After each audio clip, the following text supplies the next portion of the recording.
एक नगर में एक साहूकारनी रहती थी। उसके 7 लड़के थे। एक दिन साहूकारनी जंगल में घास लेने गई। जैसे ही घास तोड़ने के लिए कुदाल मारी, वैसे ही सेही के बच्चे मर गए। साहूकारनी दुखी मन से बिना घास के ही घर आ गई। जब सेही अपने घर आई तो बच्चों को मरा हुआ देखकर नाना प्रकार से विलाप करने लगी और उसने श्राप दे दिया कि जिसने मेरे बच्चों को मारा उसको भी यही दुख होना चाहिए। सेही के श्राप के कारण 1 साल के भीतर ही साहूकारनी के 7 बच्चे मर गए।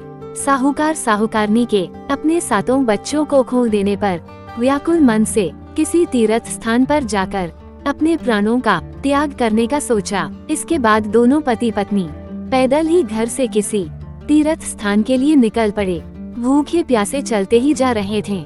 चलते चलते अत्यंत थककर मूर्छित होकर गिर पड़े। अनजाने में हुए पाप का विचार कर दया निदान भगवान ने उनको मृत्यु से बचाने के लिए उनके पापों का अंत करने वाला अहोई अष्टमी का व्रत विधि विधान से आकाशवाणी के द्वारा करने को कहा। उन्होंने बताया कि घास खोदते वक्त तुमसे अनजाने में सेही के बच्चों को मार डाला था, जिसके कारण तुम्हें अपने बच्चों का दुख देखना पड़ा। अब पुनः घर जाकर तुम मन लगाकर गौ की सेवा करोगे और अहोई माता की पूजा करोगे तो तुम्हें पुनः संतान सुख प्राप्त होगा। इस प्रकार आकाशवाणी सुनकर साहूकार साहूकारनी भगवती दैवी का स्मरण करते हुए घर आ गए। इसके बाद श्रद्धा व भक्ति के साथ गौ की सेवा शुरू कर दी।